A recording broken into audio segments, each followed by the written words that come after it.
15 minute बचे और आपके अभी तक 5 क्वेश्चन पेंडिंग और आपका दिमाग एकदम से ब्लैंक हो गया। और ये वो क्वेश्चंस थे जो कि आपको अच्छे तरीके से आते थे, लेकिन इनकी वजह से आपके एग्जाम के अंदर 25 नंबर बिना किसी रीजन के डिडक्ट हो गए। ऐसा इसलिए हुआ क्योंकि आपको पेपर अटेम्प्ट करने का सही तरीका ही नहीं पता। आपका पढ़ना जरूरी नहीं है, ये बहुत ज्यादा जरूरी है आप पेपर को किस तरीके से अटेम्प्ट करते हो। टॉपर्स 3 ऐसी स्ट्रेटेजी हैं जो कि छुपा के रखते, किसी भी स्टूडेंट को नहीं बताते, जिस वजह से वो हर एक एग्जाम में टॉप करते हैं। लेकिन आज मैं आपको बता दूंगा, तो इस वीडियो को आखिरी तक जरूर से देखना।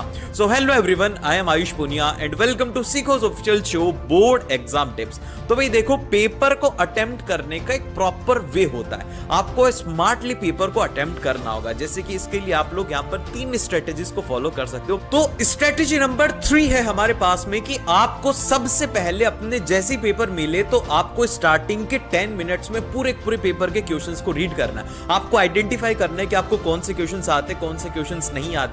जो क्वेश्चंस आपको नहीं आते आप उनको सर्कल मार्क कर लो, या फिर टफ क्वेश्चंस लगते हैं उनको आपको सर्कल मार्क कर लेना, उनमें आपको ज्यादा टाइम नहीं देना है। फिर उसके बाद में स्ट्रेटेजी नंबर जो सेकंड है हमारी, उसमें आपको क्या करना है, आपको पेपर को स्मार्टली अटेम्प्ट करना है। अब ऐसा नहीं है कि आपने पेपर खोला और फर्स्ट क्वेश्चन से अटेम्प्ट करने लग गए, ऐसा आपको नहीं करना। आपको स्ट्रेटेजी बनानी है कि आपका सबसे ज्यादा जो सेक्शन है, जैसे कि सेक्शन डी है, जिसके अंदर की 5 मार्क्स के क्वेश्चन और वो 30 से 40 मार्क्स का है, तो आपको सबसे पहले कोशिश करनी है कि आप लॉन्ग आंसर्स को अटेम्प्ट करें। उससे क्या होगा कि आपका एक तो मैक्सिमम पोर्शन खत्म हो जाएगा, और उसी के साथ में अगर आपका पेपर बाई चांस छूटता भी है तो आपके सेक्शन है कि जो कि एक नंबर के क्वेश्चन है वो छूटेंगे। तो इसलिए कोशिश करिए कि सबसे पहले आप पेपर को उल्टे तरीके से स्टार्ट करो। पहले 5 मार्क्स के क्वेश्चन, फिर उसके बाद में 3 मार्क्स के क्वेश्चन, फिर उसके बाद में 2 मार्क्स के, फिर उसके बाद में 1 मार्क के। फिर उसके बाद में फर्स्ट स्ट्रेटेजी जो कि बहुत ज्यादा यूजफुल रहती है अगर आपको एग्जाम में अच्छा स्कोर करना है, वो है पेपर प्रेजेंटेशन की। आपको यह बात ध्यान रहे कि जब भी आप एग्जाम लिख रहे हो तो सबसे पहले आप पैराग्राफ लिखने की बजाय आप उसके पॉइंट्स लिखिए,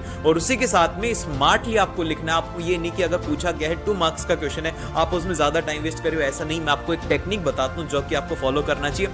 अगर 5 मार्क्स का क्वेश्चन पूछा गया है तो उसमें आपको 4 से 5 पॉइंट लिखने हैं, और उसी के साथ में अगर 3 मार्क्स का क्वेश्चन है तो उसमें 3 से 4 पॉइंट सफिशिएंट होते हैं, और अगर 2 नंबर का क्वेश्चन है तो 2 पॉइंट सफिशिएंट होते हैं। इससे ज्यादा आपको एग्जाम में लिखने की जरूरत नहीं है। और उसी के साथ में एक बोनस टिप है जो कि आपके एग्जाम में सिली मिस्टेक्स को अवॉइड करने में हेल्प करेगा। आप जो एग्जाम में स्पेलिंग मिस्टेक्स कर दे तो वो भी नहीं होंगे। आपको लास्ट के अंदर 15 मिनट बचानी है, जिसके अंदर कि आप अपनी कैलकुलेशन चेक करोगे। उसी के साथ में आप अगर कोई भी इंपॉर्टेंट कीवर्ड्स हैं उनको पेंसिल से हाईलाइट करोगे। इससे आपकी पेपर प्रेजेंटेशन बढ़ेगी, और अगर इस तरीके से पेपर अटेम्प्ट करोगे तो इस बार पक्का पेपर फोड़ के आओगे। और नेक्स्ट वीडियो के अंदर हम लोग बात करने वाले हैं कि आपको लास्ट मिनट रिवीजन किस तरीके से करना चाहिए। और मिलते हैं आपसे नेक्स्ट वीडियो में। ये वीडियो कैसा लगा फीडबैक